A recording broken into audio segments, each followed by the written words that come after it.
You're on the Six Screens Telenetwork, earning the reputation of giving all the right ingredients, uninhibited, in exposing the hard, cold facts about the Watchtower Society. And now, Disney.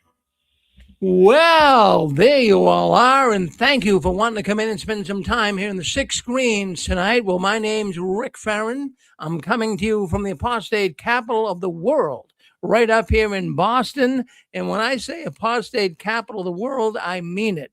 We have had, well, this summer, August 1st, 2nd, and 3rd, we have had more apostates, opposers, and criticizers of the Watchtower gathered in one place than ever in the history of the ex-witness world. So we really had a good time up here for the ex-Jehovah's Witness convention and all those that came up. We really appreciate you making the trek and coming up here and being with us. Well, anyways, things are moving in the right direction. We got a lot of things going on behind the curtains of the Watchtower. And what's really interesting, folks, hold on one second, just doing one thing here. Did we move this destination? Okay, no. All right, let's start here then. Yeah, I'm trying to talk and chew gum at the same time. I'm getting all kinds of messages from Facebook and YouTube, but we're going full speed ahead. And now we've been doing this, friends, for 20 years, and we've never missed a Saturday night. And, you know, I say a lot, we are here because you are here.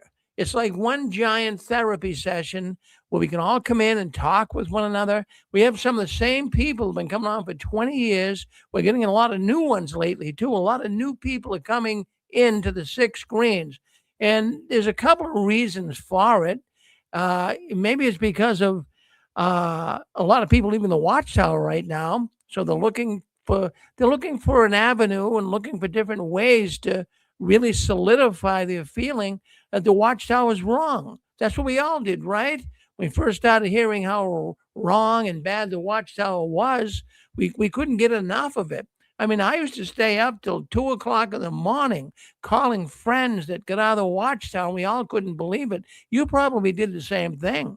So right now we have a lot of people leaving and they can't get enough of this. So what they do is they come in here to the Six Screens, and it's a little different. Six Screens are a little different, and it's different in the sense that people can talk in real time. You can call up and talk. And, you know, I've often said that, you know, we have more than just an audience viewing our YouTube channel here, and our Facebook channel. This is a community that people come in here every week, and there's hundreds of people. In fact, when we put it up, there's hundreds of people that come in live and watch the program. But also when it goes up, some of our views, I mean, we've got some of our videos have hit close to 1 million viewers. So people, they like hearing what people have to say.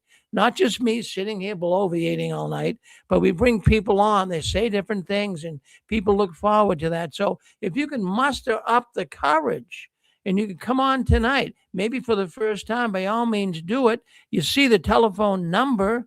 It's right on the bottom of the YouTube and Facebook screen. So if you can do it and the coast is clear, by all means come in, and we'd love to have you be with us here on the Six Screens. Well, let's take a look and see what's going on behind the curtains of the Watchtower, as we say.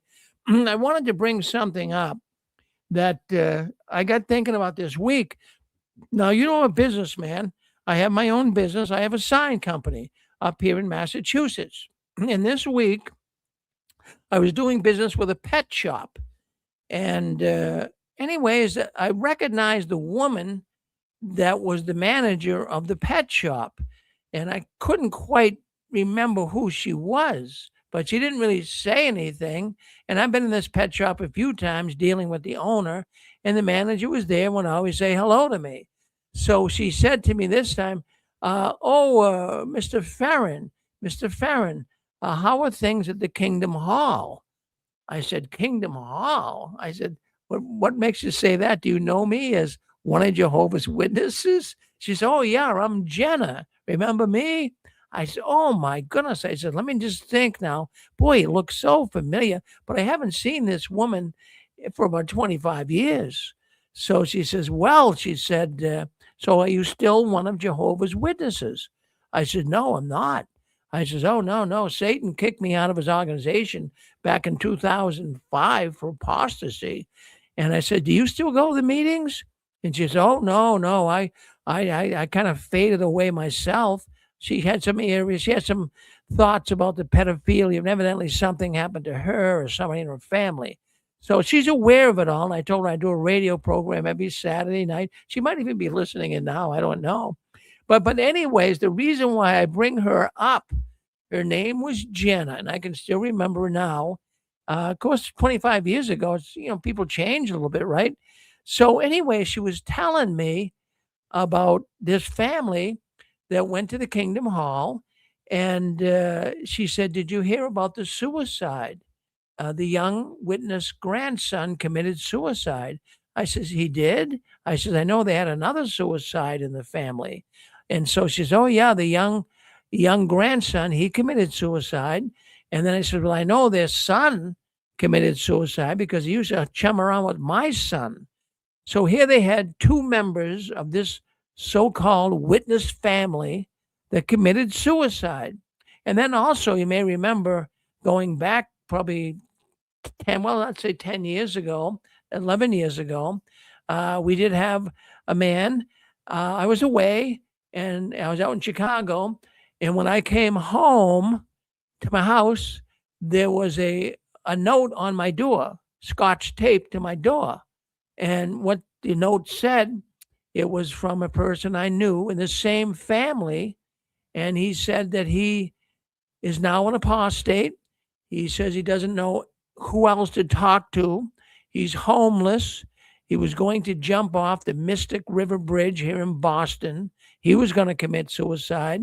And so he came and he stayed with me for a while. But the point I wanted to make on this, the Jehovah's Witnesses claim to be the happiest people on the planet. Now, this is one family that had two suicides, an attempted suicide. The mother, I won't call her a full-fledged alcoholic, but I know there's a problem with wine, and I know that as a fact. But the point is, I'm not going to name no names here tonight, but I just wanted to bring up, how is it that you have all these suicides? We hear about it all the time in the ex-witness community of witnesses committing suicide. Now, this man who was a former elder in the congregation who was going to jump off the Mystic River Bridge in Boston, he came and he lived with me for a few months. And he said that when he was disfellowshipped, he was so distraught. His wife wouldn't talk to him. His family wouldn't talk to him. He was all set to die. He said, I couldn't take it, Rick. I really couldn't take it. So, this idea that the Watchtower has the happiest families, the most peace-loving people on the planet, I have to call foul on that one. That is just a misnomer. They're probably not probably. Well, I'd say probably some of the worst families in the world are in the Watchtower. Now, I'm not going to tell you, I'm not going to make a blanket statement here and say that all witnesses are ready to commit suicide. But I tell you what, after doing this program for 20 years, I've heard a lot. I have heard a lot about people committing suicide, friends, right locally here too, other congregations around here. Another one I know of where a young man committed suicide. So this is it's not unusual. Well, what I'm saying here isn't like, oh, come on, Rick, you're exaggerating. I'm not exaggerating. Yeah, it's really filled with all kinds of problems. The thing is, we just never saw it. When you were Jehovah's Witness, did you see it? See, this was all hidden. We had no clue that this was all going on. Did you realize you were probably sitting next to a pedophile in the Kingdom Hall? Did you realize that? I didn't. I didn't know one pedophile from another. I didn't even know what the word pedophile meant for many years, but I certainly know now, and the Watchtower is filled with them. So what I wanted to talk about here is the Watchtower.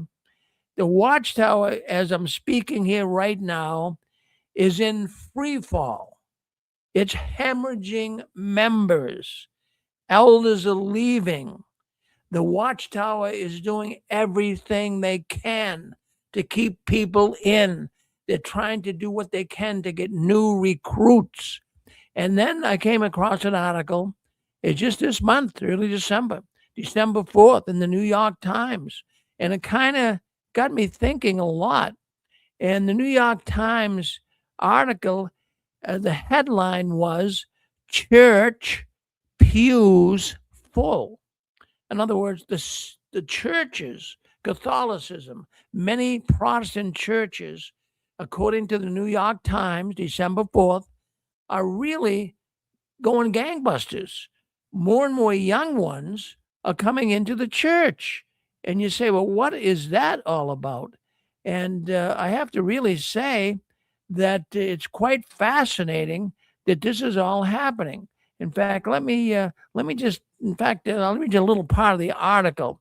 Across the U.S., Orthodox church pews are overflowing with energetic newcomers drawn to what they describe as a more demanding, even difficult practice of Christianity.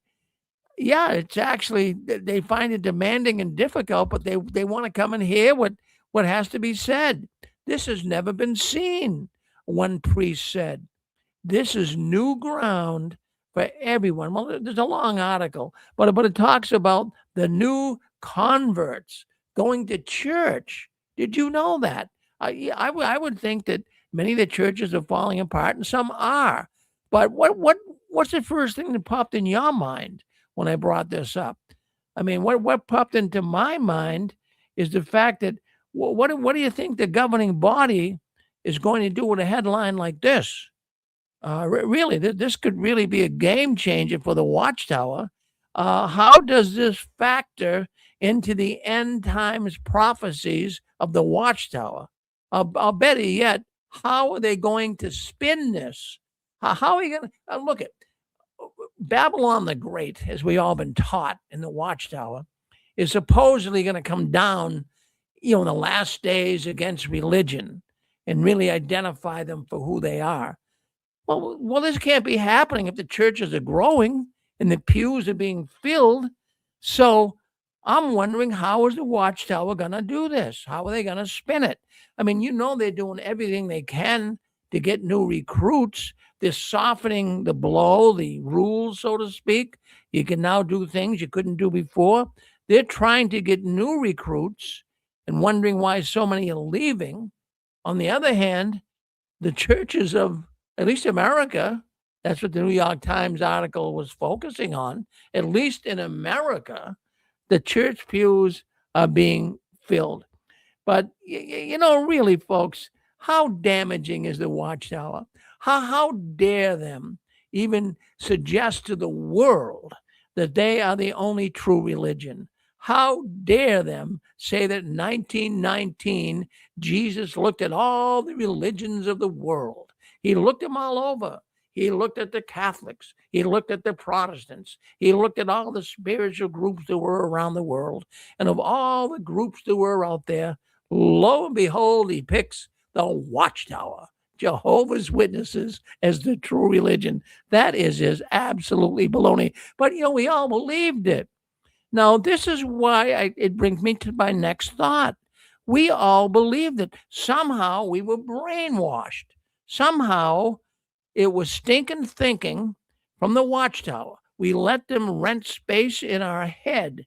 And that's why a prominent neurologist, I'm going to refrain from using his name, okay, but a prominent neurologist talked a little bit about the Jehovah's Witnesses. And I wanted to share this with you. It was some information that I received.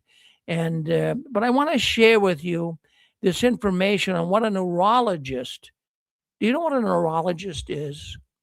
Well, a neurologist, for the most part, if you have issues with your brain, if you're suffering from seizures, or if you have Alzheimer's, or even a stroke, you see a neurologist. A neurologist can kind of let you know what's going on in your head.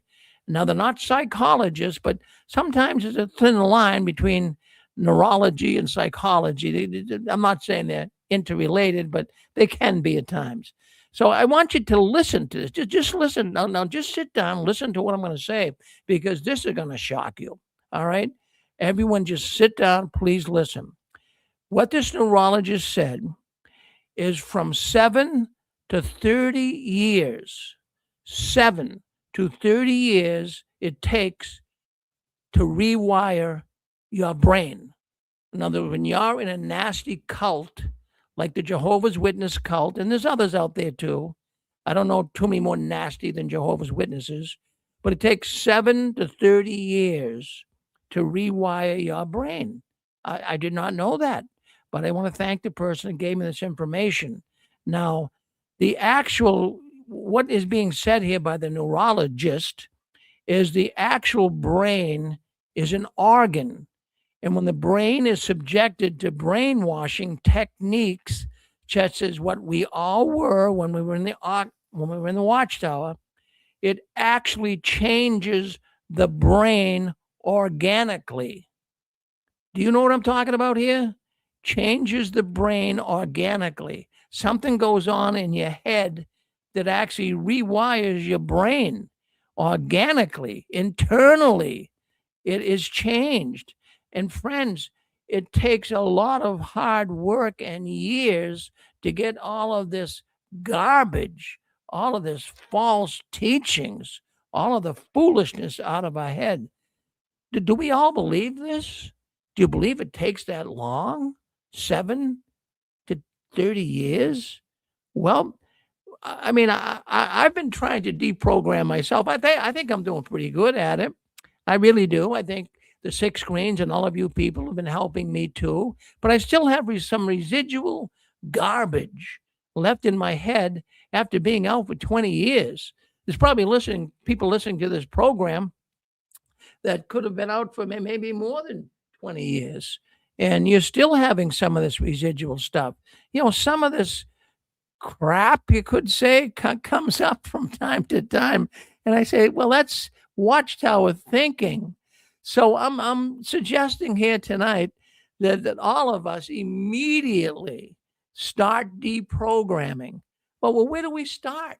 I mean, I haven't written books on this. I'm not an expert on it. I'm just going on the information that a person gave me about a neurologist. So what I wanted to bring up here is where do you start deprogramming?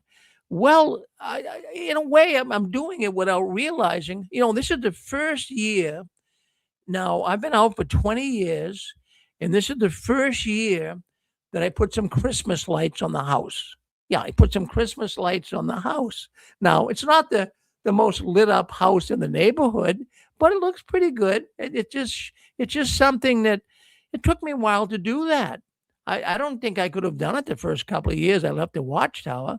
So that's kind of like deprogramming, right? Maybe you're starting to feel the same way around Christmas.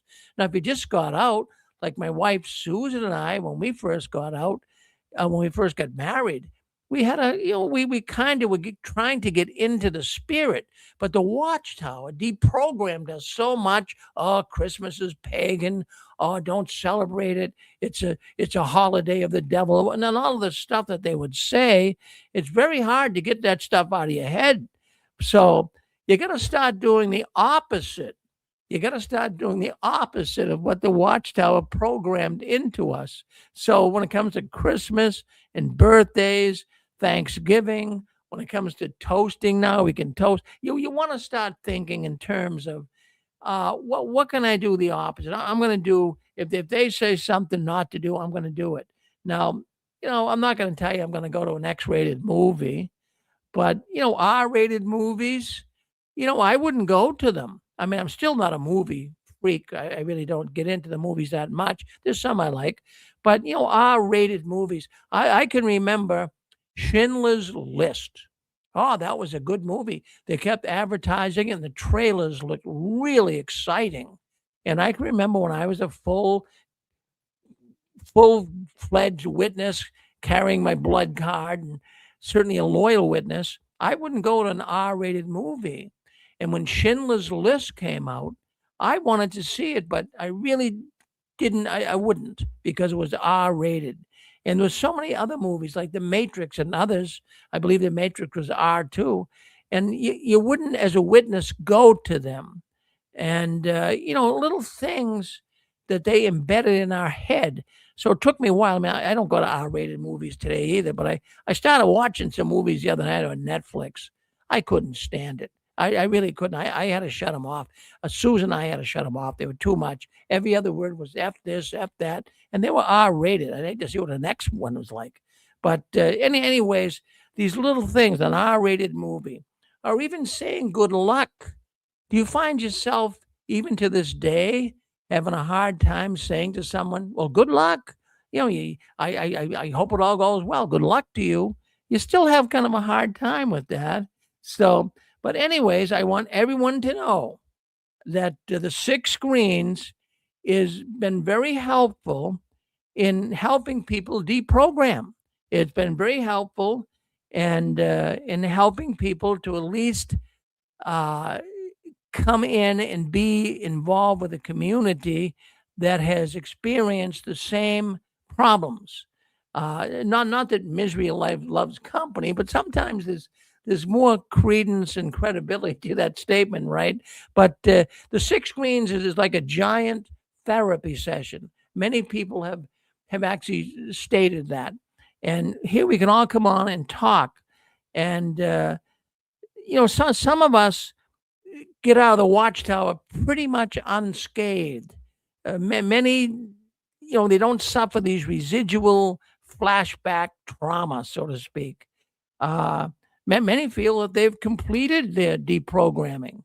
But what you want to remember is to think of the brain kind of like a computer. You can get a virus, right? And boy, when you get a virus in your computer, it can really mess it up. I mean, big time. So it's the same thing with your head. If you get a virus in your brain from some cult that put all this garbage in there, it's like a virus. And it's actually altered. This virus actually altered our brain. So it's very toxic. It's very toxic. You get this virus, the toxicity, it actually is deadly.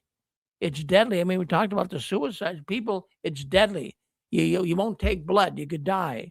You're gonna go through all kinds of trauma because you're leaving your molestation and you don't want to report it to anybody. You're leaving it in Jehovah's hands. This can be very deadly.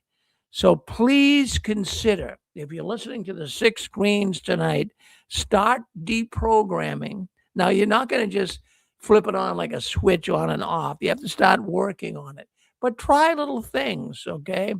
And try considering things to rewire, celebrate a holiday, say good luck. I mean, you don't have to be a complete bad person because you'll have to Watchtower. I'm not saying to do that. But, I'll tell you what, little simple things. When I was a Jehovah's Witness, and I mentioned this many times before, I could not sleep in a dark room at night. I had to put the light on. Now that's because of their feelings on demons, and demons are going to jump out of the wall and attack you and all of this. So I, as a grown man, my 30s, 40s, 50s, I had to sleep with a light on. Now that I'm out of the Watchtower, I love it dark. I don't like to sleep with a light on anymore. So, it's because of the Watchtower embedding all of this foolishness that, demons are going to jump out at you. Well, I mean, those thoughts are gone right now. So, we all suffered some deep psychological trauma by being in the Watchtower. So how about you? Do you think you're thoroughly deprogrammed? Is there a lot of residual garbage that's still left in your brain? Is the virus still alive and well?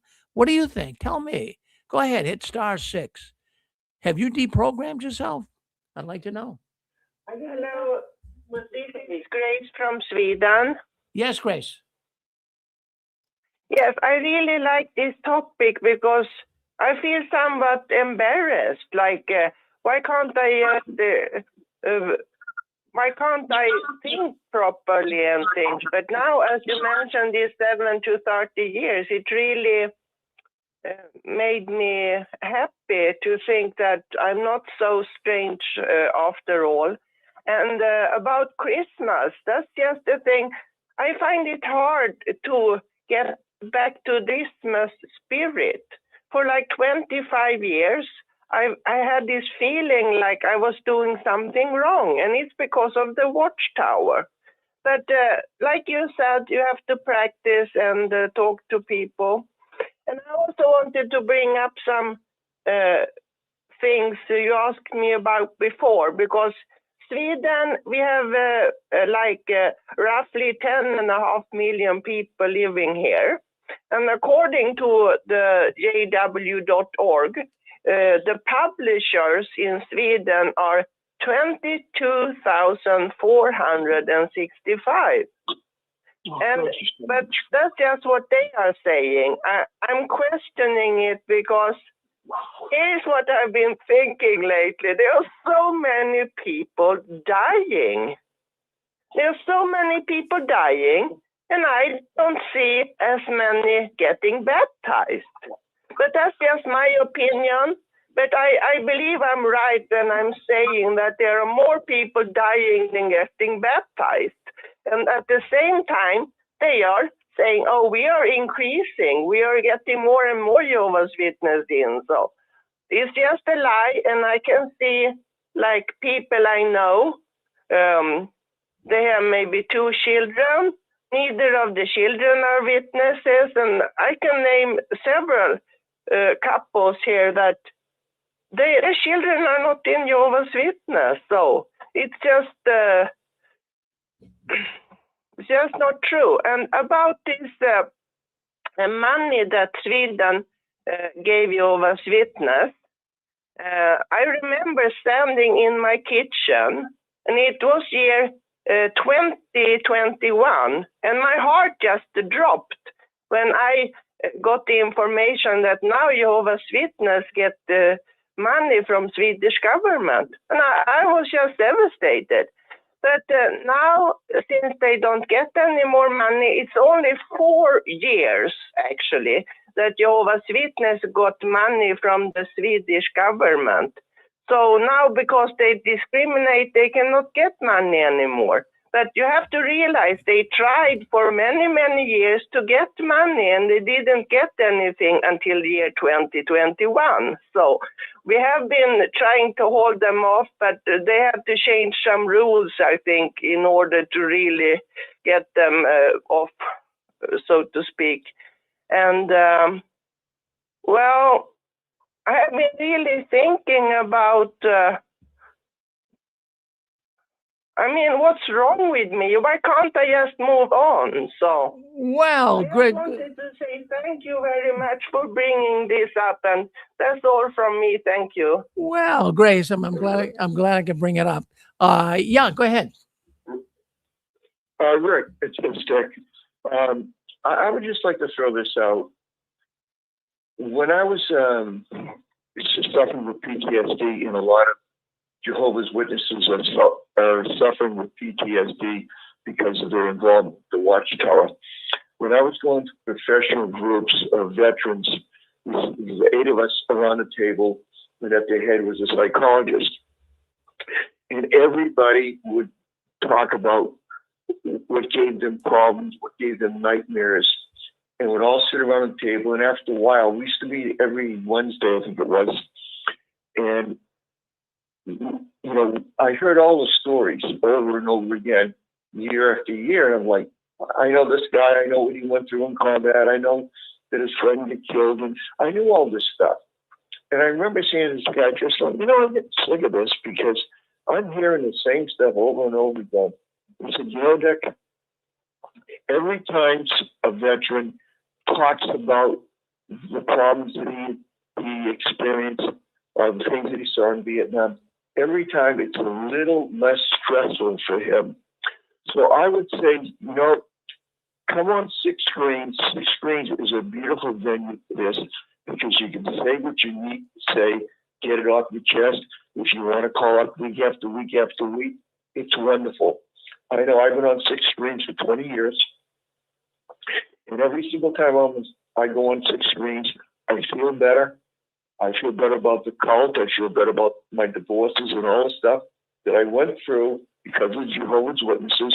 Yeah, I have my own failings, my own faults, but a lot of the troubles I had in life was caused by the Jehovah's Witness organization. Right now, I would say to anybody out there, if you want to have a program like me and Connie have, or Anne Marie, or anybody else, talk to Rick. And anytime you go on like week after week after week, you're going to feel better. You're going to heal faster. There's so much information out there now. You go on YouTube, and there's like 20 great channels. All this stuff is well done, really documented, makes a lot of sense. You can look up your own programs from anything on YouTube and just present it and let the audience take it and give people a chance to talk. Because talking about the trek in the Watchtower is cathartic, meaning it's going to make you feel better just to talk. So hats off to Rick and Sue for putting on 6 screens, and for Rick for doing this for 20 years. God bless him. And I guess that's all I want to say. Thank you, Rick. Well, I appreciate that, Dick. I really do. Thank you very much. Doing it, and I like what you said there, Dick, by talking about it. In fact, you said does therapy help? Does it really work getting things off your mind by talking to others about it? Of course it does. You don't want to hold the stuff inside. And by, like you say, those sessions that you went to, and you hear other people that suffer from the same thing, there's some real help there. It can help people move away from such a mind control group. And really, even my conscience to this day sometimes is overworked because of the Watchtower. They're the ones that make you with this guilty conscience all the time, right? I mean, there are times that you don't have to feel guilty. You really, really don't. I mean, you're not going to go out and rob a bank and not have any feelings about it. You wouldn't do that. But geez, I mean, they made you feel so guilty all the time. And I mean, even if, when you're out in service, and I used to, go walking around the neighborhood, and sometimes someone in the group would say, well, Brother Farron, we have to go now. I'd say, no, we got 4 or 5 more houses left, and we're not leaving till they're done. What if Armageddon came this afternoon and we didn't get to those houses? So, I mean, that's guilty conscience. That's put in there by the Watchtower. You don't need it. So I would say, listen, if you listen to the program, does the Watchtower still have you having a guilty conscience? Well, take your conscience out to lunch and shoot it. Now, I don't mean you don't want to have a conscience, but I mean, don't let garbage stay in there that's going to really make your day bad. Don't do that. That sounds kind of There's a Bonnie Zeman book. The woman's last name is Dieman, and she's a therapist, and she's got a book for witnesses at Amazon, and she's got a workbook. I have found that workbook for your dreams and to retool your brain and everything. Get the book and the workbook and start scribbling in it, and that might help. Now, what I didn't understand about Christmas, it's almost impossible for me to feel joy at this time. The cake with the candle was easy. Saying good luck, that wasn't a problem years ago.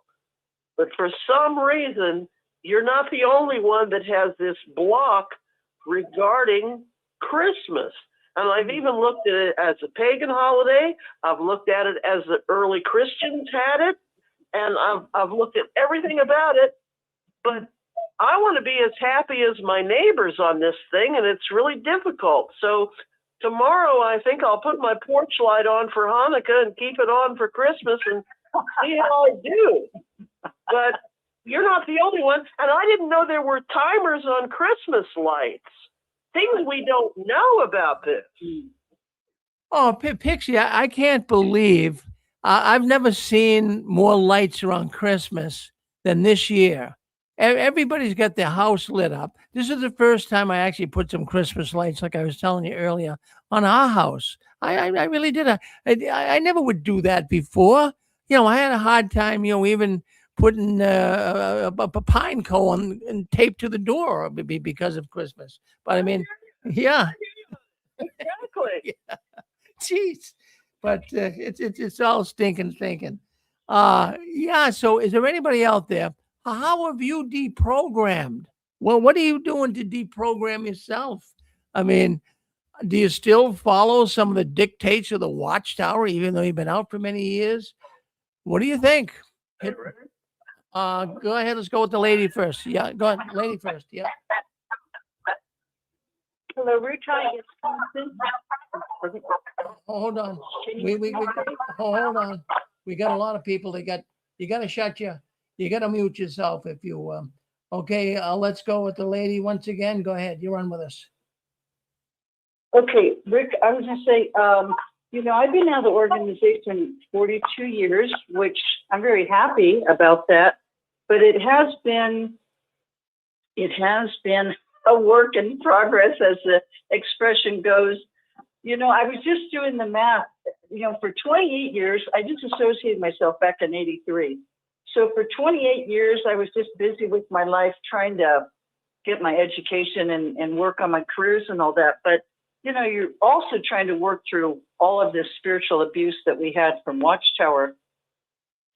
And anyway, I was not as successful with that as I had hoped. Well, then I found your show in October of 2011, which has been 14 years.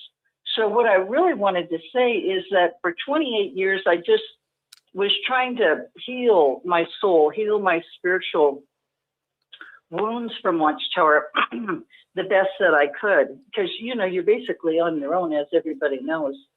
But then when I found your show in the last 14 years, it's like a Godspeed. I mean, there's people listening all around the world that can totally relate to what we all have gone through. And Rick, I can say it has honestly healed me, because it's like we're all sitting down as a family, and we're all discussing these different issues that relates to all of us. And yes, there's people in the background that are quiet, but they totally get it. They're living it as well, like we are.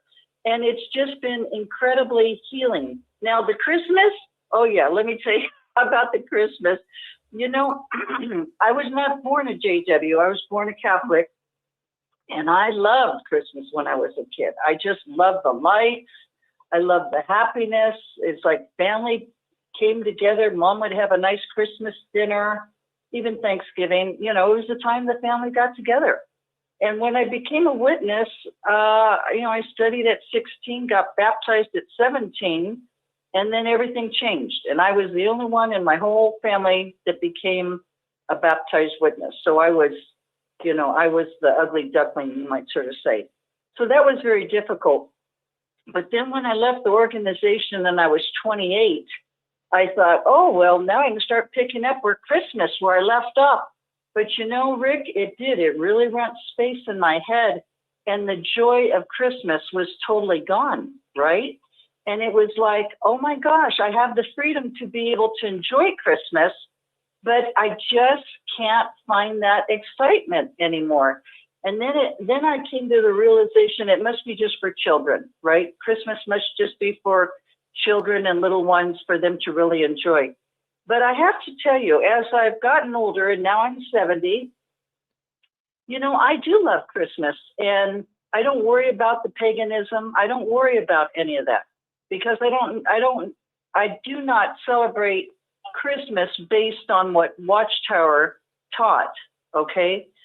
So, I'm able to, every year I buy a little bit more of Christmas decorations for inside the house. I love the nutcrackers. Oh my gosh. It's full of Christmas. It is full of Christmas stuff.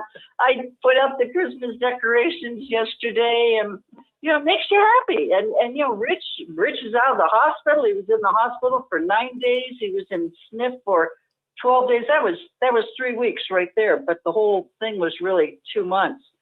So, you know, we're celebrating. We're celebrating Thanksgiving. We're celebrating Christmas. We're celebrating New Year's. And, you know, it doesn't really matter for me, Rick, about presents. That's not the important thing. It really comes down to spending the time with the people that you really love that are priceless. That, to me, is what Christmas is all about.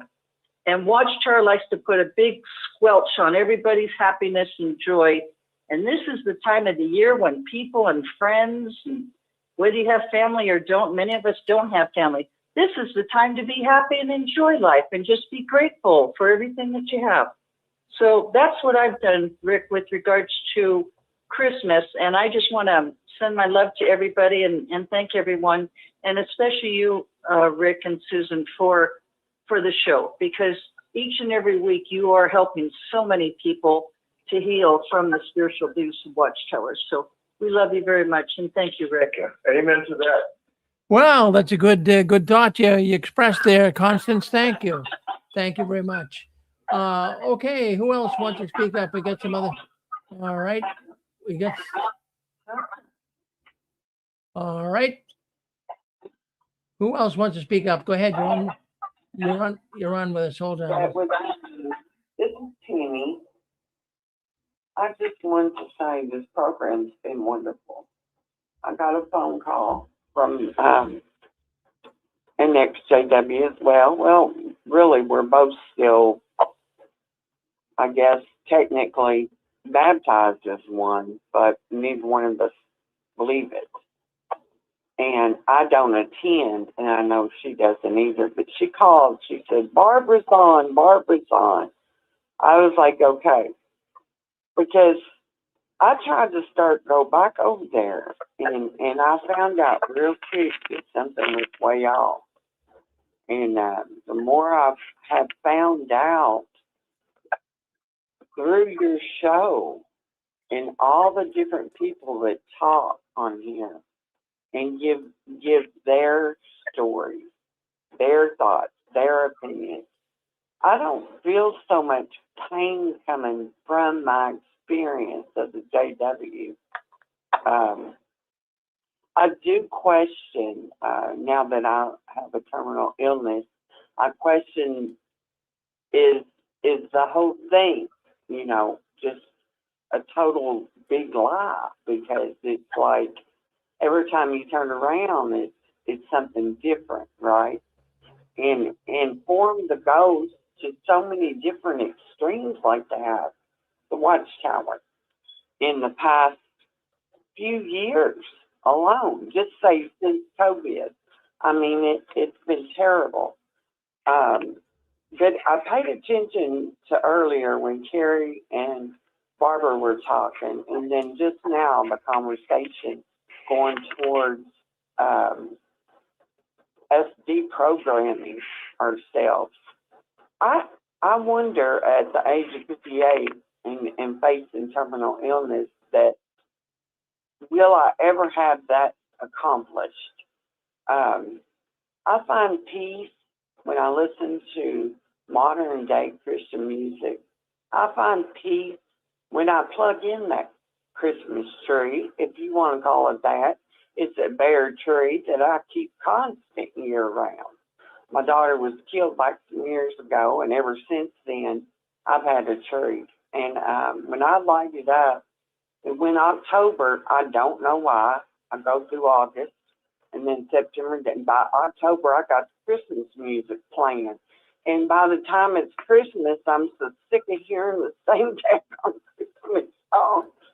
I'm like, what is wrong with me? I just don't understand. But you guys are amazing, and I appreciate every comment and everybody who takes the time to speak. Well, thank you. And thank you, Rick.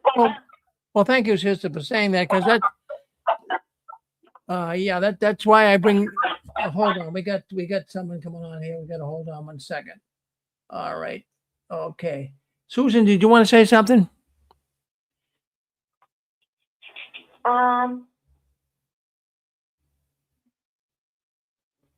Okay, hold on 1 second. Susan, you were okay. Go ahead. I'm sorry. Go ahead. You're on now. Can you hear me? Yeah, I can hear you now. Yep, go ahead. Okay. Well, one of the suggestions I was looking at Barbara made tonight was getting involved. You know, finding something that you can help other people with, just like you're helping other people with the 6 screens. You know, every week by coming on and just participating, just be around other people and getting involved. I think it's so important. And I enjoy myself listening to all the programs, and sometimes I re-listen to some of the programs.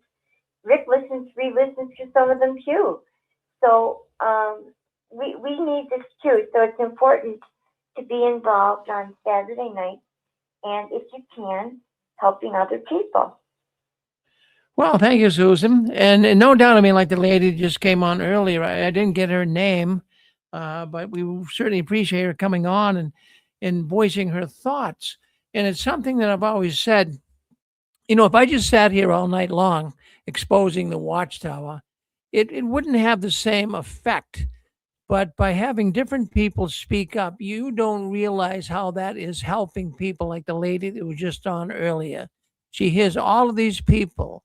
We all can't be wrong, right? I mean, really, you can't have all these people. Absolutely. So we all have a bone to pick with this evil organization, and it's always nice to hear when people say that, because I tell you all the time, when you guys speak up, it makes all the difference in the world.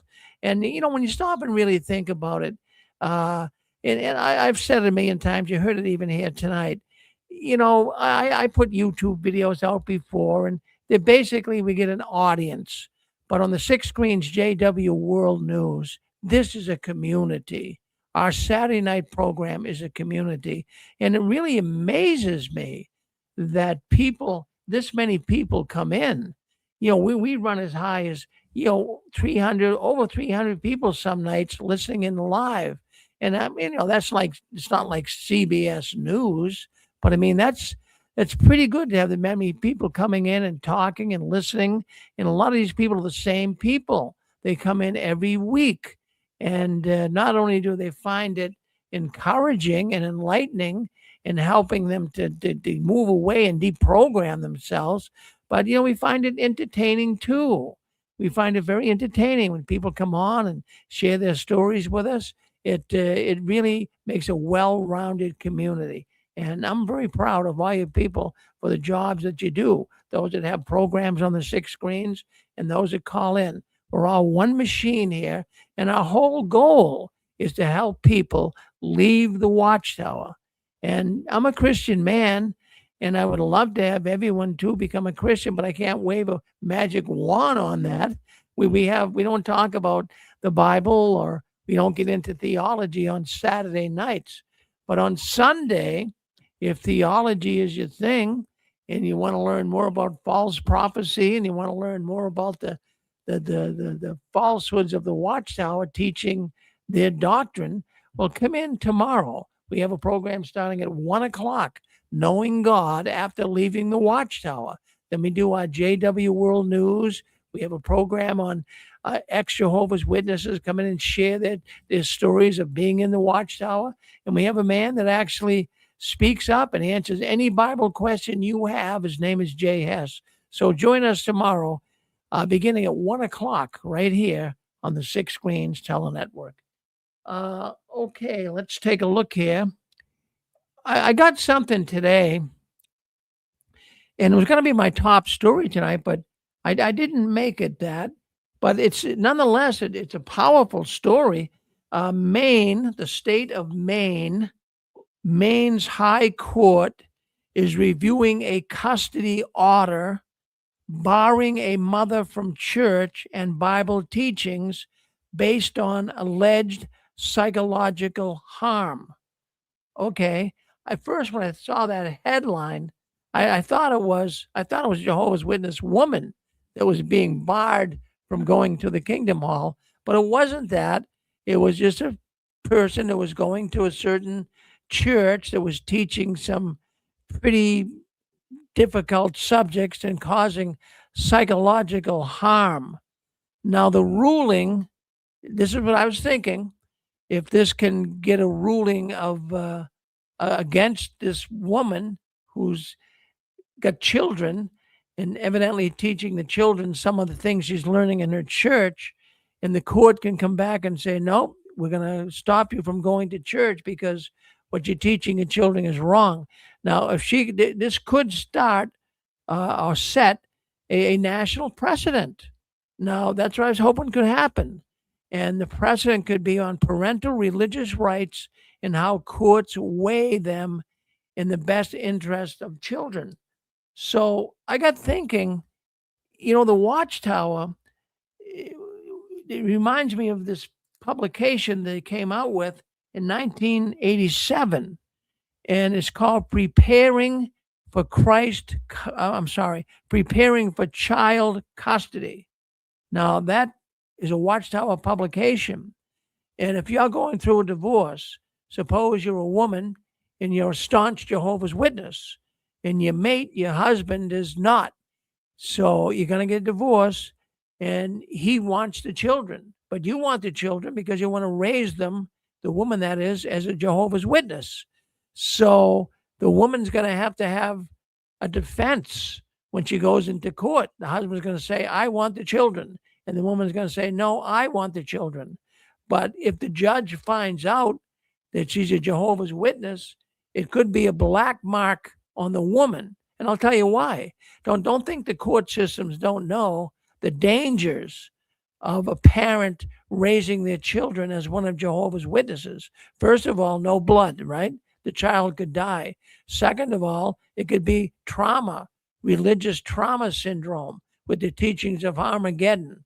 So there's a lot of things going on in these court cases. So the Watchtower actually has an actual publication that they encourage Jehovah's Witnesses going through a divorce to read, and it can help them and prepare them to be able to get child custody. So I got thinking, I'm going to show you a picture here. Let me show you a picture. See if I can't get this picture up. And it got me thinking of certain things. Let me see where the picture is. See if I can't find the picture. Just give me I got the picture. Give me a second here. I'm going to put a picture up on the screen. And I want you just to think, well, what's the first thing that pops in your mind? So let me put the picture up there. And now we talk about trauma for children. Let me put this up right here so you can see it. Now, what's the first thing that pops into your mind? Well, look at that picture. That's a picture right there of Armageddon.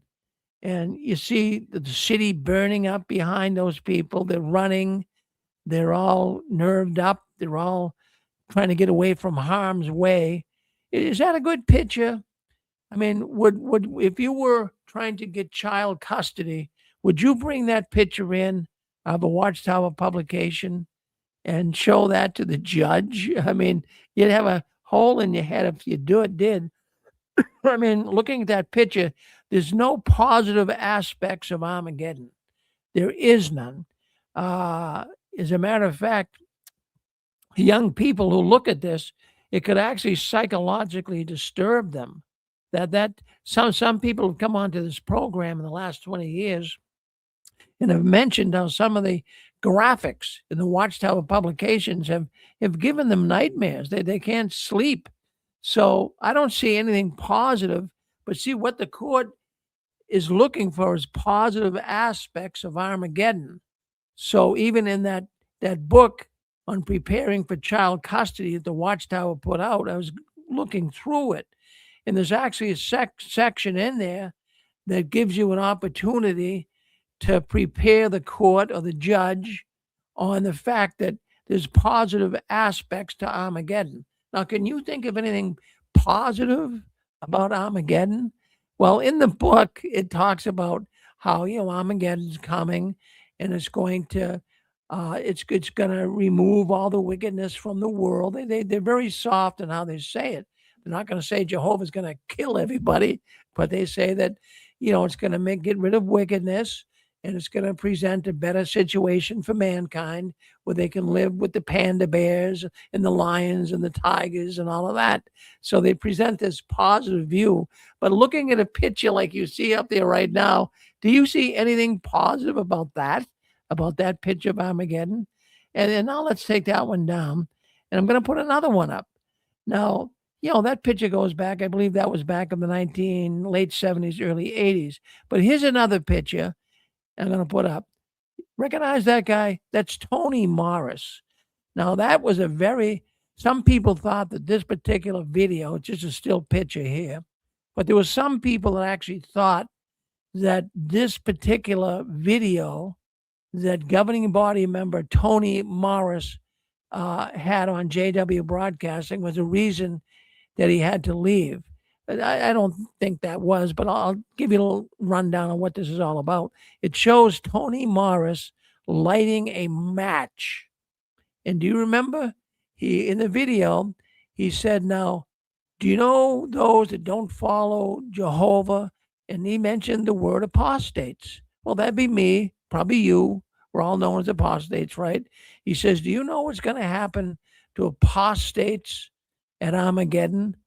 And so he lit the match, and then he blew it out, up in smoke. Now, just imagine you're a young kid, okay? Your mother's a staunch, loyal Jehovah's Witness. Your father doesn't want to be a Jehovah's Witness. He's kind of not liking being a Jehovah's Witness. And so the mother's teaching the child really that, maybe daddy is bad. And then when Tony Morris comes on and the young child sees Tony Morris saying this is what happens to apostates, the young child thinking this is his father, he's going to go up in smoke. He's going to die at Armageddon. Now, can that make a young child feel good? Absolutely not. There's no positive aspects to Armageddon. The witnesses can concoct any story they want, but it's just going to create a lot of problems, psychological problems for young kids. So I want to bring that up tonight because I'll tell you what, the Watchtower really should be ashamed of themselves. In fact, there was even another one. I don't have the clip to show you, but remember when Stephen Lett, do you remember when he said that babies are enemies of God? Do you remember that?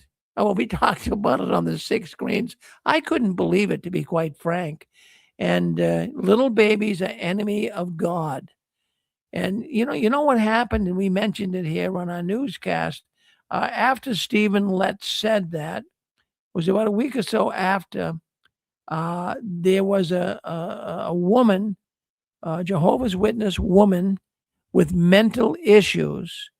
And when she heard that, she stabbed her kids. She stabbed her child 3 days after that announcement. And we brought that up. So it was a Jehovah's Witness woman. She hears Stephen Lett say that, little babies are enemies of God. And she stabs her little child.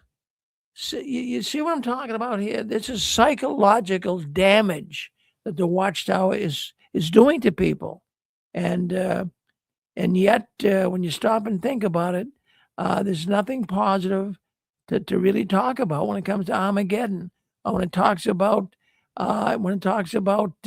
psychological trauma being put on children in the Watchtower. So hopefully this court in Maine will see that some of these church teachings can be very harmful.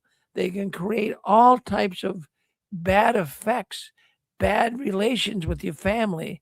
They can cause all kinds of trauma, even to the point, as we just told you about, a woman stabbing her child. So that's just facts. I'm just giving the facts. That's all I'm doing. So I wanted to share those thoughts with you. And another thing too, I wanted to bring up tonight, and I'm getting a lot of information that comes into the 6 screens, and a lot of the information lately is from elders. Hi, Rick. Yes.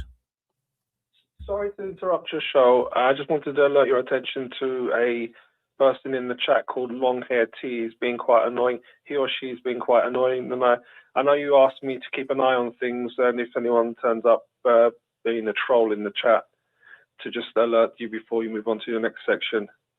Yeah. In fact, let's get rid of them right now. Okay. Thank you very much. I'm going to ban the user and delete all their comments. Thank you, Maverick. Thank you for bringing that.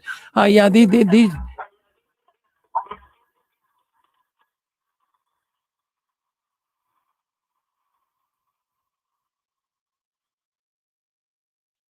Yeah, these are Watchtower operatives. They try to get into our phone calls, and they also try to get into our chat room. So thank you, Maverick, for doing that. Hey, let's hear from Calgary, Canada. Calgary, Canada.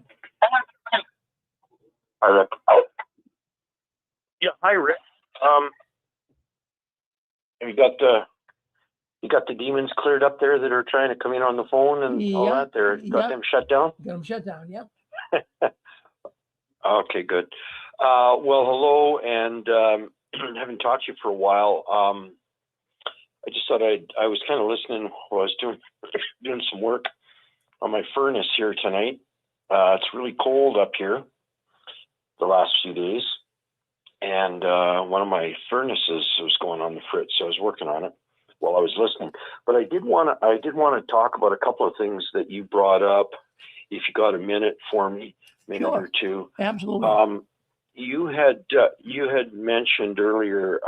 Well, actually, when Candace came on, we were talking about about Christmas and stuff, and I started wondering. I wonder how Candace has dealt, because I knew from years ago she said that she was raised as a Catholic, and of course, somebody like me, I was raised in just a normal home where we had Christmas and all that.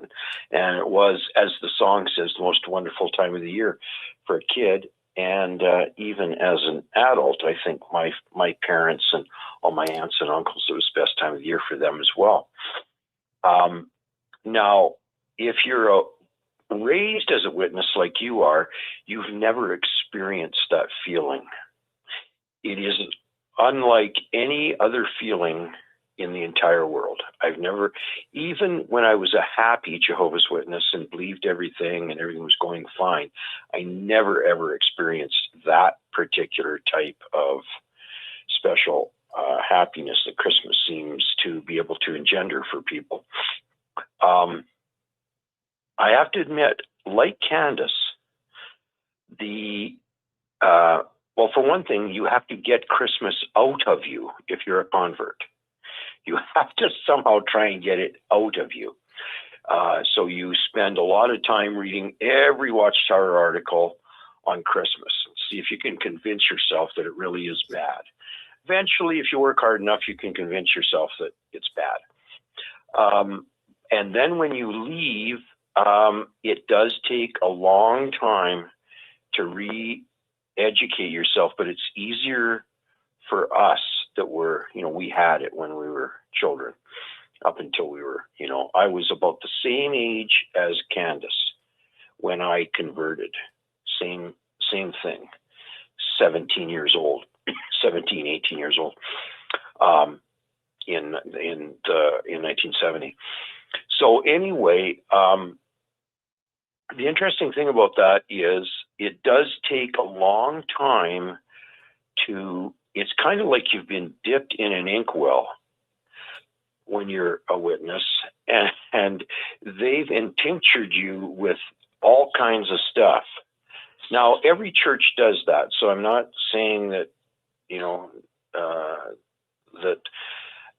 if you're going to join a church, I guess you're going to try and imbibe their doctrine.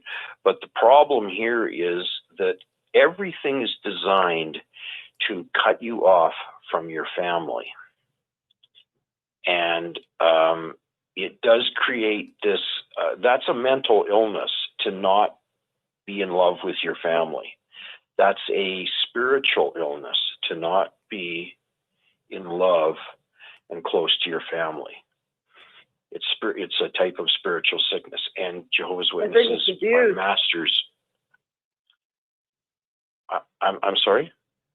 I said I think it's abuse. It is a type of abuse. I was going to say, is this Pixie? It's Pixie. Yeah, I was going to say, Pixie, I heard you talking earlier. You might try one year putting up a small Christmas tree. I don't know if you have. Have you ever tried putting up a Christmas tree? Today, I just can't do it. I'm allergic to the real trees. I thought about getting a pink tree. I looked at tablecloths today. Now, I do little towns. So when I looked at pictures of Quebec, I understand that because my little town was like that. So I get very excited about decorated little towns in real and in miniature. I get that. But so much of what is a memory for you is still a block for me. I had wonderful dinners at home. I had wonderful school events that I participated in. But some of the stuff that people have, I miss that. That's not coming back. Yeah. Well, I understand that. And I was just going to make a suggestion that maybe you might try doing a tree one year. If you really are allergic to them or their smell, okay, I'm kind of wondering if that's not a bit of watchtowerism still. Oh, no, I was in the gallery, at an art gallery at age 40, and my nose started to run, and I was enjoying myself that day, and I thought, oh, I didn't know I was allergic to decking the halls. Okay. Well, maybe try an artificial one or something. Of course, a lot of that, like when we were kids, it was a big event in our family. We would, Dad would bring home a tree from, a neighborhood lot somewhere. He'd go pick out one, or sometimes one of us kids would go with him, or Mom and Dad would do it together. And then we would mount that tree in a special container that held it upright and everything, and we watered it and everything. And then we started decorating it. And it was the most wonderful experience as a kid to do that, make that tree all beautiful. And then at night in our house, after everything was shut down, I'm just reminiscing here. Everything in the house would be dark except the Christmas tree in the living room, and it was so beautiful. As a little kid, you'd be in your pajamas, and you might sneak upstairs just to stare at it for a few minutes before you went to sleep. So anyway, I understand what you're saying. I went with a neighbor one time, and they bought a tree for their home. But for the born-ins, that whole paragraph that you have, the born-ins do not have that paragraph. And my parents were very liberal as witnesses. We did have a fancy dinner. We had lots of fancy dinners with beautiful things and beautiful silverware and things. We had dinners. So I'll probably have a Downton Abbey Christmas dinner. I'll dress and put the china on the table. Do that. Why don't you do that? Yeah. So I was going to say, Candace, if you're there, are you still listening, Candace? I'd like to say hello to you if you're there. Rick? Candace?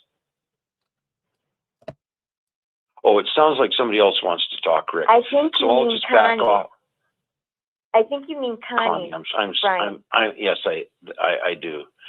Sorry, Connie. When Rick brought this Christmas thing up, I was thinking, it got me thinking about you because our experience is quite similar. You were raised a Catholic, I was raised an Anglican, but our home lives would have been very similar as to, the family doing Christmas and the cousins coming over and all of that, and just all the enjoyment of that. And yet Rick was saying, are you having trouble getting it out of your system?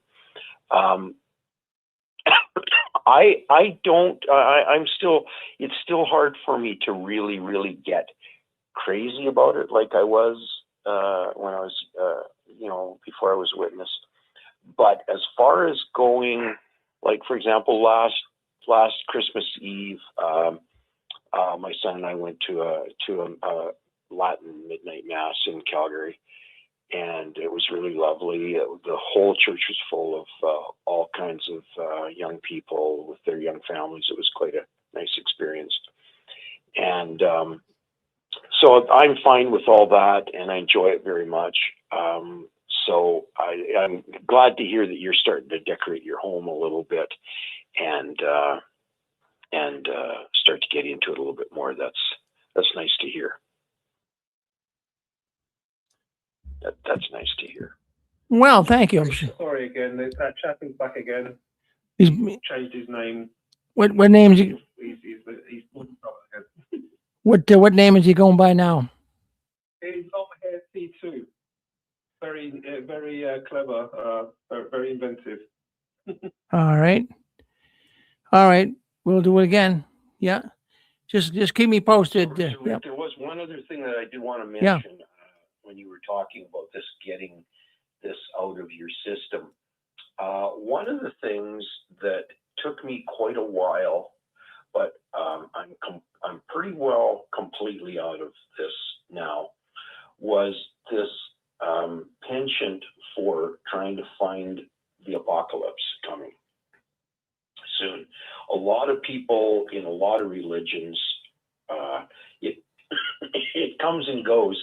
I'm even seeing it in Catholicism a little bit right now. Some of them, especially before Pope Francis died, a lot of them thought that the apocalypse must be coming because he was in the minds of many conservative Catholics, a heretic pope. But anyway, the point is that it does seem to be, as human beings, we have a penchant for wanting to see some great epochal change happen, some big event to fix things. And of course, the Jehovah's Witnesses have been just almost the worst as far as doing this date setting. There's others that have done it too, but they've been probably the worst.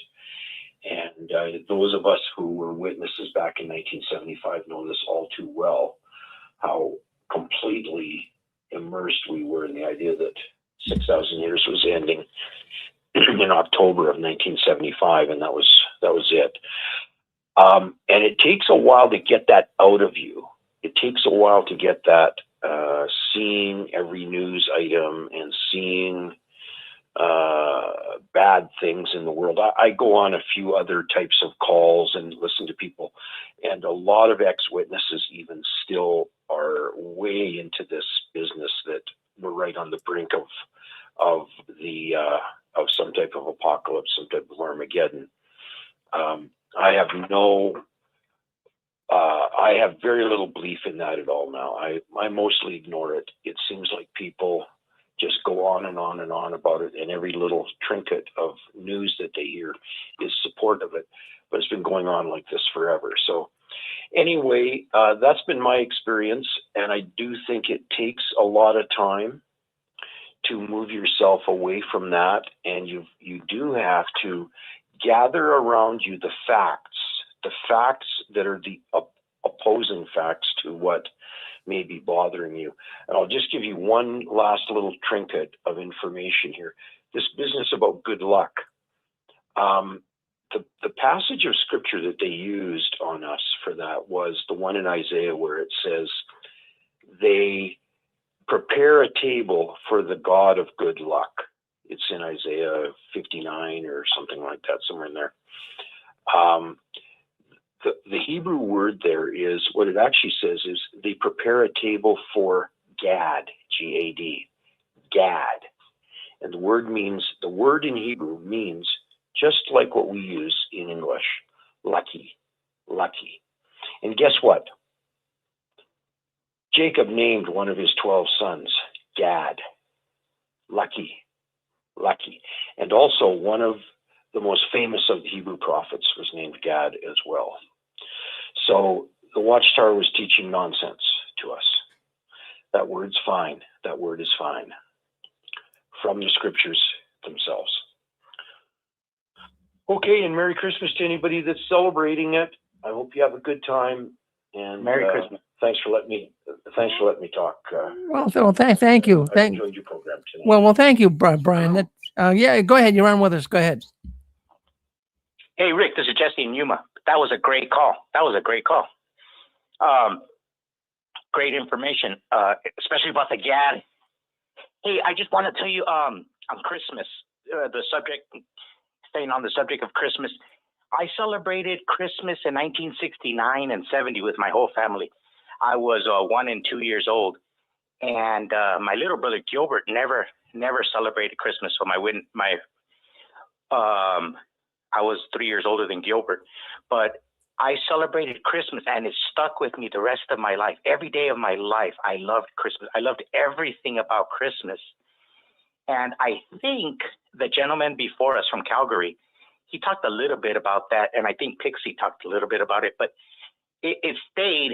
And so those two, so when you're a baby, even a baby, the Christmas can affect your heart. Well, it did on mine. I wouldn't say anybody else, just what happened to me. But I think that Christmas now is more important than ever before in American history, because Christmas is under so much attack, and everything is like a vacuum. If we get rid of Christmas here, it does become a vacuum. We're seeing it with our own eyes, the rise of Islam, the rise of atheism. And America is not as fun when you get rid of Christmas. You know, it's always in reverse. The enemies of Christmas will tell us that the Christians are evil, the Christians want to, but if you look at the world around us, it's really the opposite. You know, like for instance, the Jehovah's Witnesses, they ought to thank God that the Christians are such beautiful people, because the Jehovah's Witnesses are always calling them sons of Satan. In any other country, you'd get killed for doing stuff like that. So I really think the Christians are a beautiful people. If we get rid of the traditions of Christmas here in America, it will leave a giant, ugly, satanic vacuum. And we're starting to see that in different cities and different towns with the worship of Satan and the getting rid of the 10 Commandments. And then what happens? Well, the Satan worshipers pop up. It's not a coincidence. It is a vacuum. So I think Christmas now is more important, in my opinion, than ever before. Well, I'll tell you what, you got me thinking on that, Jesse, because I'll tell you what, I'm noticing so many people getting into the spirit this year. I've never witnessed this. I mean, just in my little neighborhood here, the lights, I've never seen so many Christmas lights being put up. And people, and it's always been this way around this time of year, people become a little more gentle, a little calmer, so to speak. They let you go when you're trying to get out with your car somewhere. So maybe we are seeing a shift here. But hopefully, because the forces aligned against Christmas are powerful forces. We see them in school boards. We see them in the news all the time. And the silent majority, the thing about the Christians is that we're real silent. American conservative Christians, whatever you want to call us, we're real quiet. We don't go protest and burn down the streets and burn down New Jersey or burn down Washington. We're not doing that. We just light up a little Christmas tree, and we would have family over for some Christmas goose or whatever you have, some tamales if you're Mexican American. But we don't make the noise that the Christmas haters make. They're very noisy people. Well, always good to hear from you, Jesse. Well, thank you for coming in. Okay. Always good to hear from you. Merry Christmas. That was the calls you had before us. I want to wish them a Merry Christmas too. Well, thank you. Same to you, Jesse. Well, that's Jesse out in Yuma, Arizona. Thank you, Jesse. I have some tamale wrappers. I might learn to make them. That sounds good. Well, I'm sure he knows how to make them, Pixie. In fact, I got the recipe here, and I got the corn thing. That would be delicious. Yeah, well, I'll tell you, tamales, I don't know if I ever had one. I asked Susan. Susan, my wife, she knows what they are. She lived in Mexico. But we had a man years ago, as a matter of fact, that's been on the 6 screens, and he actually had a tamale business. He actually made tamales. That was his business, yeah. So that was interesting. Well, let's see what else is going. Go ahead, yep. I realized that the witnesses still had me running space. They were still running space in my head when some college friends the other day mentioned to me this NASA report that an asteroid could hit the Earth. It could actually be a disaster. And I said, good. Well, I'll tell you what. Let's hear what Matthew has to say coming in from South Africa. Go ahead, Matthew. Go ahead, Matthew. Hello, Rick. Hello, Matthew. Everybody. And, again, Okay, I'm going to take your advice, Rick. Merry Christmas and good luck, because I think we do need to make the psychological changes and try things. So I liked your idea of you deciding to put some lights up and make a few changes just to rewire the brain more than anything. Yeah, well, that's a step in the right direction. And there's so many things that we have residual feeling from the Watchtower, Matthew, that's still stuck there. We got to get them out. I saw something that I liked. You know, it's a little bit like Pixie says, you know, to sort of suddenly dive into something that you haven't had an enjoyment about. I think about a Christmas that we were involved in as a family back in 1979. That's how long ago it was. But I saw something you might think is a bit silly or something like that, but it's Christmas lights. There was a Star Wars setup. You know, anybody who's familiar with that, and it was a life-size robot, R2D2. It's a character from Star Wars, and it's in Home Depot, and it's sold as Christmas lights. And I looked at this thing. It's animatronic, and it's not very expensive, but it's something that appeals to my nature because it's science fiction. And I looked at that and I thought, well, you know what? I could be interested in that, and maybe there's various segues that can appeal to persons just to maybe reconnect more sociably with that good feeling. I think that's what it is. It's pursuing the good feeling that we were often denied, or the joy that we were denied. And if there is some sort of inkling where we can pursue an interest, maybe that's the segue or the way into it, to reconditioning ourselves to be able to connect with society a bit more, which was the opposite of what we did as in the JW culture. And I don't know if that makes sense, Rick. Well, it does. Yeah. Sometimes we have to do the opposite. We have to do the opposite. Well, thank you for feeling and giving your thoughts on this, Matthew. It's always good to hear from you. And thank you for coming on and being with us tonight. Thank you. Let's go over to, let's see, we got another caller coming in here. Let's go with 925. 925, you're on with us. Can you hear me? I can hear you. Go ahead. Great, Rick. Yeah, I saw the first part set up on this subject, so I don't know if anybody brought it up, but the channel JW Diaries recently, Justin, who hosts that, he does videos. Yeah. He just did a very, very well done video and described the systematic entry, the poison pill, and how they get it into your head. And one of the best parts of it was how he explained they set up filters. And the filters are everything outside is bad and evil. And if you accept that and you get that tenet stuck in your head, now they are the entry. You know, they're okay. Everything they say is clean. So they do a number of what you might call pillars of brainwashing, and then they proceed. You're just sitting there with your mouth open at the meetings, and they're pouring into your head. So it's important to really understand what you're talking about. This deconstruction thing is very important. I've been out for, I started waking up around 2014. And so that's after 40 plus years, you know. So I can see that process, but I had an identity. I wasn't raised in the religion, so I had an identity, and I'm really working through a lot of issues. Like, first of all, everything's back on the table spiritually, everything, and I'm not the least bit concerned about what they used to build guilt with at all.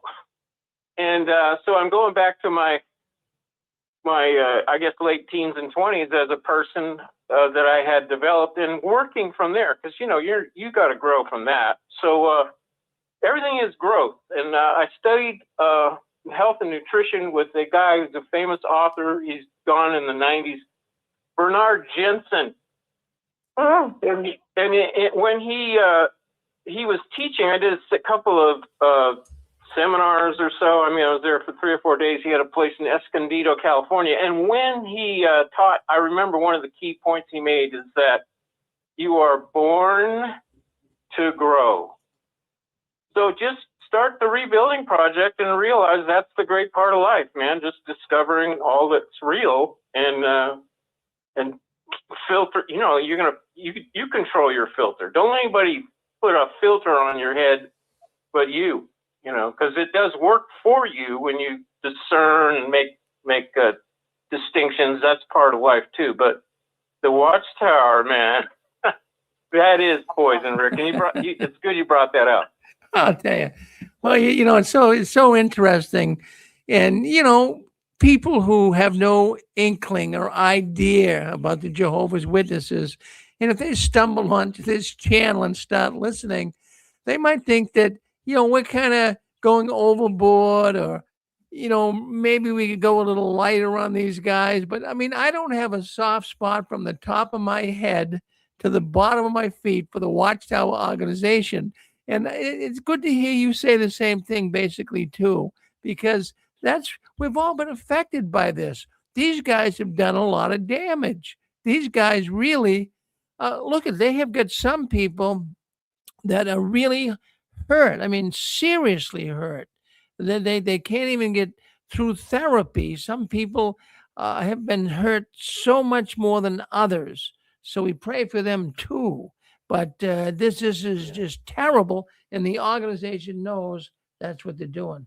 Well, thank you. Oh, that's the thing. Thank you. Leaving the Watchtower. Hold on, Pixie. Hold, Pixie. There's other people. There's other people talking right now, so let them talk first. Go ahead. That's okay. That's all right. Leaving the Watchtower is like when you quit smoking weed. You have to go back to that time when you started smoking it and start over, because when you start smoking that weed, it cuts you off right there, and you stay at 14 or 15 years old all the way through your life. Same thing with the Watchtower. Now you have to go back and relive those years, Yeah. Kind of like a bad habit. Arrested development. Yeah. Yeah. That's it. That's the word. Yeah. Very good. Amen, brother. Well, we're all trying to work together. We're all trying to do some deprogramming here tonight. So, Pixie, what you have to say? Pixie, go ahead. What I wanted to say hi to Matthew, but he made a great point liking the R2D2. And this week, I was looking at some religious Christmas music that was hip-hop chorus music. It was so different. And then some hilarious videos by Snoop Dogg, an entertainer that I've never listened to before. And I found that because this was contemporary, new, and different with a Christmas theme, I really enjoyed it because it wasn't the Victorian stuff, and it wasn't all the stuff that the witnesses in the Watchtower had put a stamp on saying no. So maybe with some of this more contemporary seasonal stuff, that might be a place to start. Yeah, it could be so many different starting points, but we do have to start. It's a long journey for many. But, so many people too. Yes. Oh, Rick, hi, it's Donnie here. Hi, Donnie. Yeah, deprogramming. So I'll tell you what I did last year to deprogram from the Watchtower. I went to a casino for the first time in my life. I had to travel 1 hour to get there. I was all dressed up in this velvet dress, hoping I might meet a James Bond type. But I had a really nice time. I really enjoyed it. I had a lovely meal there. and all the staff were really nice people, really good people. It was a lot of fun. Yeah, I didn't actually gamble because I didn't want to make an idiot of myself because I wouldn't know what to do. But I watched what other people were doing and, got into the excitement and the enjoyment of it all. And yeah, it was really good. It was really nice. Well, thank you for sharing that with us. In fact, I was just thinking this week, as a matter of fact, in this country, they have a Powerball. It's a lottery, and it got up to almost. In fact, it was $1 billion. So I said to Susan the other day, Susan, I'm going to buy a few tickets. But even that kind of it gives you like a weird feeling. I mean, you can never buy a lotto ticket when you're one of Jehovah's Witnesses, right? And well, I mean, you don't want to get it out of control either. But it's just a funny thing. But that's kind of residual stuff left over in your head too. So there's so much stuff that to watch. Wow. Yeah, put in our head. What do you think, Donnie? Well, I was just thinking, I remember, it was years ago now, but there was a congregation, I think it was in Scotland, and all the elders got disfellowshipped because they were in the lottery. They had a syndicate together and they won, millions, and they all got disfellowshipped. I'm pretty sure it was Scotland, but it was a long time ago now. Well, we had a person, Donnie, come on this show once, and we all know him. He's not alive now. His name is Mark Paulo, but he was a New York Yankee baseball fan, and he moved from New York to Boston. And so, anyways, in the Kingdom Hall, there was a Red Sox fan that he went to, and he was a Yankee fan.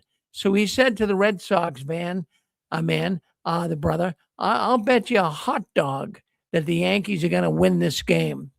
And so someone tattled on him, and it went to the elders, and he was lugged in the back room because he was betting a hot dog on a baseball game. Jeez, I mean, do they have bigger fish to fry than that? Jeez, Unreal. Right, isn't it? It's like there's nobody. Who can you trust when you're in a congregation? You can't tell anybody anything, can you? No. No. Okay. Thank you very much, Rick. Thank you. Well, thank you, Donnie, for coming in from London. I know it's late over there, really. Thank you for coming on. Thank you. Hey, Rick? Yes, Susan. One thing that we did over the years, and it was free, is we used to drive around and look at the lights on people's homes. And I think that probably encouraged us, even now after 11 years, to actually put up some lights. We tried a Christmas tree once. It didn't go over very well. We ended up throwing it out. It was only like a 2-foot high thing, but, we didn't keep it. We didn't keep the lights and the ornaments either. But lights appeal to people. Like when this sister that was just on, when she went to Las Vegas or wherever she went for the gambling, I'm sure there was a lot of lights there, and that appeals to people, and it's fun. It doesn't cost anything to look at the lights. So that's something to try, and it's easy to dip your toe into, and if you go to a couple houses and you can't stand it, well, then just go home. Well, Susan, that's funny you say go to a couple houses and you can't stand it. There's witnesses that would never do that they wouldn't go out and look at Christmas lights. There's witnesses that don't go to fireworks show at the 4th of July. That would bother them. But I was like that, of course. I was a nasty witness. But, as time goes on, it's because you're so balanced in what you do. We usually kind of agree on things together, and it usually works out.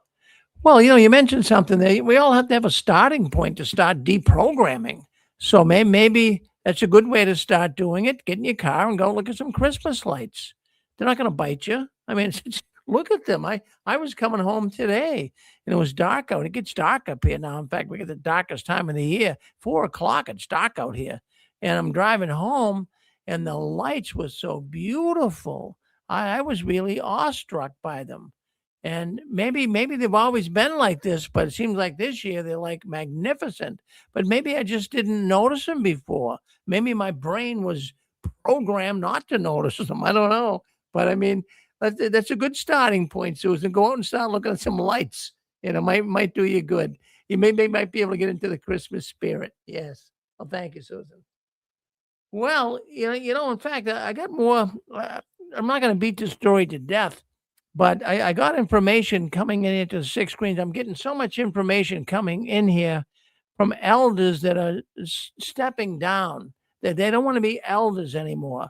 They're starting to see this. Look, not everybody's dumb in the Watchtower. No, not everybody is just going to go along with everything they say. Now, this one elder, I can't get into too deep or anything about it, but I'll tell you basically what was being said here. He couldn't stand it anymore, and he was appointed an elder during COVID, and he just couldn't stand it. So after being an elder for 5 years, he said, "That's it. I've had enough." And he doesn't want to be involved with the witnesses anymore. Now he's got to be careful, because I've mentioned on here before, we had a number of elders that have gotten away from the organization. They don't want to be an elder. They don't even want to have anything to do with the witnesses, but their wives are still in it. And what do you do when your kids are in it? Boy, this puts a real problem in front of you. So, you got to kind of go slow with it. And this one particular elder, the elder was telling me the reason why he got out of the organization is the fact that when the circuit overseer would come around, they were constantly reminded in these elder training sessions, in these videos that Watchtower is putting out, they were constantly reminded to put on. Okay, what we did here, I got to put the phone back on. So just if you've been listening in, we're gonna have to put the phone back on. The phone goes off every 5 hours, so let's get it back on right now. So just give us a second. We'll get the phone line back on so people can listen on the phone. All right. I'm gonna do a different way here. Just give me a second. I gotta dial it up here. When the phone goes out, it only lasts for 5 or 6 hours, and it goes out. But let's dial the number here anyways.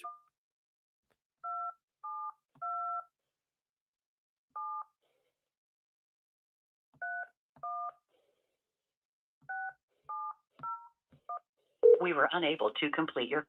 Okay, just give us a second here. We'll get right back in, and we'll redial a number, get back into the phone call. So just bear with us if you're listening in on YouTube.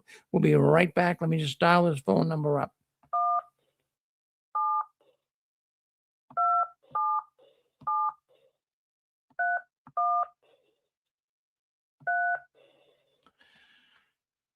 Hold on. Just stay with us on YouTube and Facebook. Don't go anywhere. We'll get this phone line hooked up again. So we'll be all set to go for another 5 hours. Let's do it right now.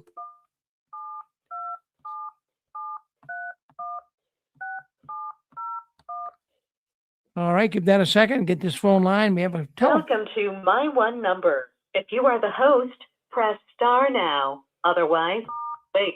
Please enter your PIN followed by the pound or hash. Thank you. There are 13 participants in the conference. Recording did not start because your storage is full. Please log in and delete recordings or purchase more storage from your account.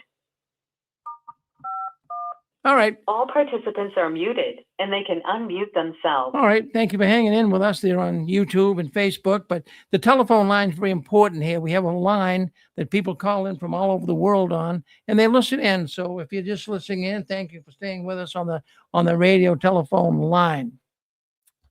Let's go back to that story with the elders I was just telling you about. So anyways, I get a lot of information coming in here in the last year of elders stepping down or quitting. And the reason why this one particular elder I'm talking about tonight had enough of it is the circuit overseer would come around, and they have these elder training sessions, as you elders out there are aware of, and they have videos that the Watchtower's produced. And in all of these training sessions and the videos, they're encouraging the elders to put up a united front, even if they disagree with each other.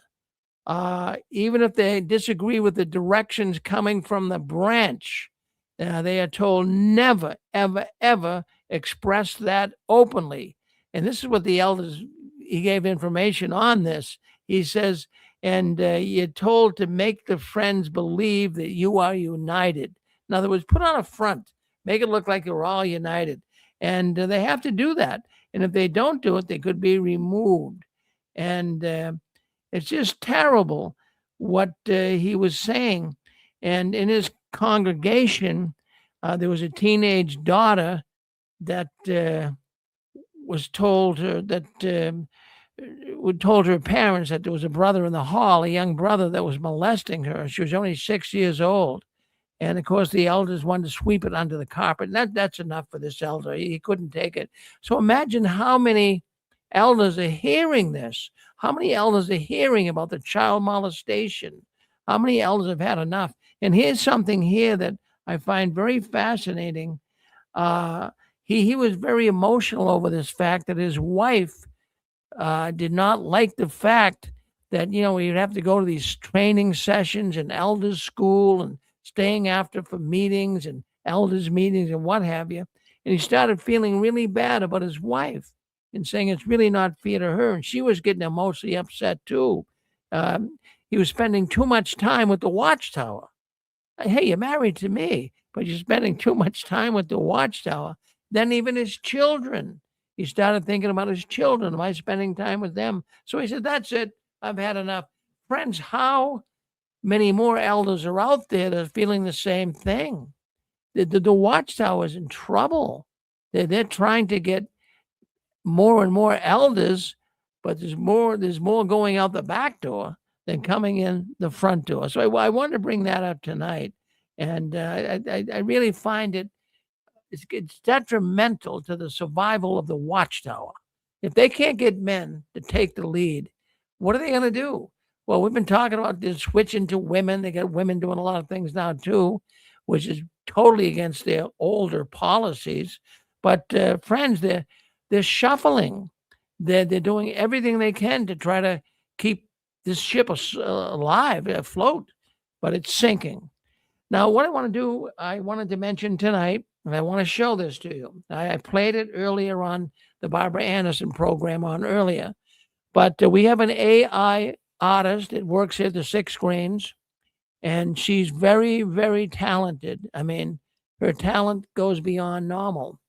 And she created, you probably saw it last week. It was Charles Taze Russell calling himself a jellyfish. It's all over TikTok, Facebook, and YouTube. It's basically gone viral. And so she produced another one this week all about Johannes Grieber. So what I'd like to do is I would like to play that for you. It's only about a minute long.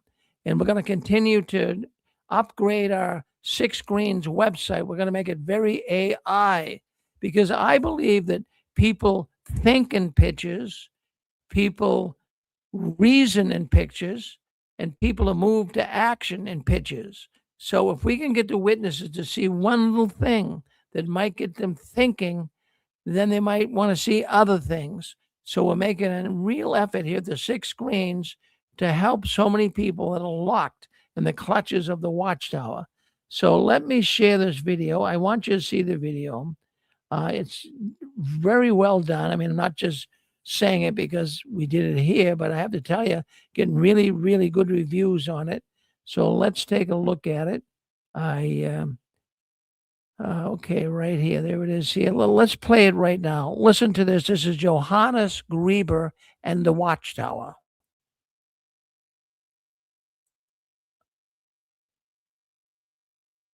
Despite their claims of being God's chosen organization, Jehovah's Witnesses' beliefs are rooted in a dark history of occult practices and spiritism. Johannes Grieber, a German priest and spiritist, claimed spirits showed him what words to use in his Bible translation, entitled the New Testament, published in 1937.